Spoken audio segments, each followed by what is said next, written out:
Hello friends, welcome. I'm Chromatic Sauce and today we're going to watch me draw. So first thing, like usual, we're taking the kneaded eraser to roll across the image. That way the pencil doesn't smear into the colored pencil. The next thing I do is grab a few shades of gray. Now for this I chose French gray, which is a little ironic, but that's just what I chose. I chose a deeper shade and a lighter shade, and what I'm doing first is getting the tones. So in this building on the top left corner, I'm just getting sort of the shading down. I'm not pressing really hard, I'm not finishing the drawing yet. I'm just getting the shades, that way I have all my shapes and I know exactly the definition, sort of like an underpainting, if you will. So I'm just getting the shades down in the Eiffel Tower, and I'm just filling in what looks like needs to be shaded, pretty much. So I do that all the way down. I'm being really meticulous about it. I keep looking back to my reference, as you should always be doing in realistic drawing. But for this especially, the Eiffel Tower is very technical. It's not just the surface layer, there's stuff behind. There's light coming from through the Eiffel Tower. So I'm just being really careful with what I'm doing. Then I skip the body because it was getting so tedious, and I went towards the lower part of the Eiffel Tower because it looked easier. So I just do the same thing with the shading for the whole Eiffel Tower. I do a base layer. I don't want to go too dark too fast, so I'm being a little bit careful. I'm starting with lighter shades just to get a basic sense of where is it a little bit lighter and where is it a little bit darker. So I'm just shading very generally. I'm not afraid to just go back in if it needs to be a little bit darker, and I'm even going to go back in with black later. So this isn't going to be the true final shade, but it's going to be close to the right shade and the right forms. So I just put all the detail that is needed. I had everything in my outline, and then even going between where the trees are.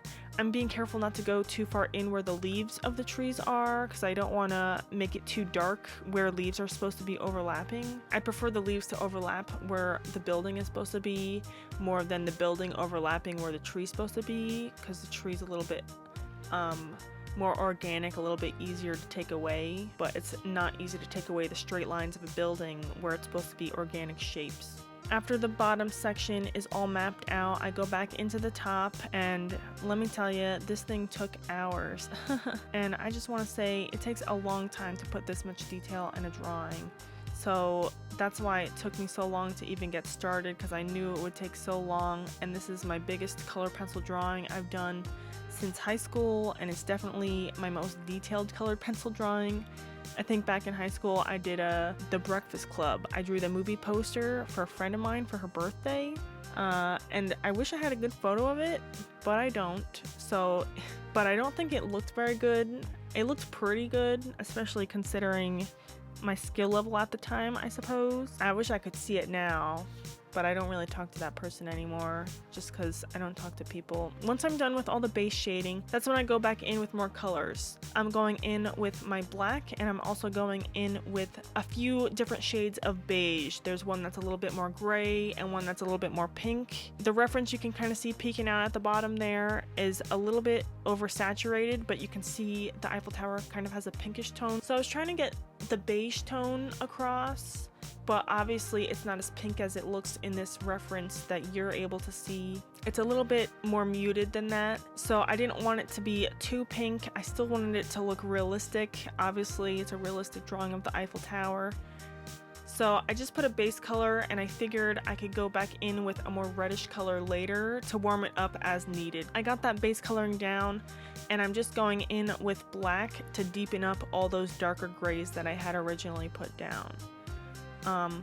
For the Eiffel Tower, for any drawing really, I've said this before, it's the black that really puts the depth in the drawing. I wanted to make sure that the black was visible and really saturated in all of those really dark background parts, since those background shadows really make the foreground of the Eiffel Tower pop out a lot more. Once I was satisfied with the Eiffel Tower so far, at least the top part, that's when I finished off this building here. This building on the top here was quite a bit less pink than the Eiffel Tower was, so I was going a little bit more muted, a little bit more gray, So I just decided to finish off the final shadings for that building in the corner while I had the colors in my hand still. After I was done with the top part of the Eiffel Tower and the building, that's when I decided to do the trees before I did the very bottom part between the trees in the Eiffel Tower. I took a really dark brown first to outline all the branches. I wanted to make sure, since they were really dark in the photo, I wanted to make sure those branches stood out as a contrast to the leaves. So I just found the colors that fit my reference the best, and I just layered them up. So I first started with, after I did those branches, I used that same dark brown to underline where some of the shadows in the brown tree were. It looks like a few trees in here. Some are brighter green, and one is a couple darker greens, but the one up top to the left of the Eiffel Tower is more of a brown. So I used the brown pencil that I had already, and I just pressed hard to do some of those under shadings. You know, light comes from above the sun. So I was just adding little wiggles underneath where sections of the tree were to create shadows underneath those sections. Then I went in with a yellow color pencil. I wanted to make sure all the yellow tones were kind of vibrant. When doing the leaves on here, I wanted to make sure I was getting my lighter colors in first, because I didn't want to accidentally take a darker color pencil over top of where some lighter sections were supposed to be. I wanted to make sure I got those yellow parts down and that I didn't accidentally make them dark green or brown, so I just kept those yellow. Then I just went back and forth between my light green and dark green and a brown, and I'm not really paying attention to texture as much as I'm just trying to fill in the color. I'm kind of keeping circular motions, squiggly motions to sort of emulate the uneven texture that the leaves offer. I'm not pressing hard, I'm not burnishing the paper, I'm not giving a lot of definition at all. I'm just getting all my tones down. Once I was done with the general shading of the green tones, and I was happy with the way my colors were looking and the saturation, it just needed a little bit more depth. So to do the shadows on the green parts of the tree, similarly to how I took the dark color pencil on the brown tree, I took a 90% warm gray to do underlines. I made little marks to emulate the shadows underneath the leaves, and I did those in clusters or groupings where there appeared to be shadows and clusters of leaves on my reference. So I just did that all across the tree. I strategically put it where it looked like there were shadows to add the dimension that the trees needed. Sorry I kind of didn't get these cars in frame all the way. I didn't realize that my GoPro wasn't facing down low enough, but I do realize later. For these cars, I decided to start with the black. I wanted to make sure my dimension was there, just like the Eiffel Tower. I felt like this was the simplest way. To get the shapes done.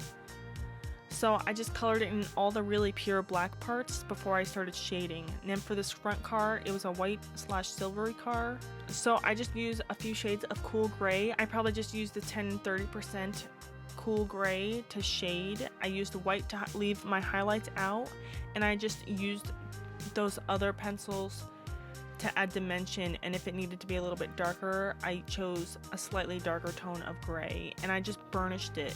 Cars are really shiny, so you want to make sure you press hard to get that shine on the car. And I did the same thing for this background car. I kind of had to make up a little bit of this car, but I think it turned out okay.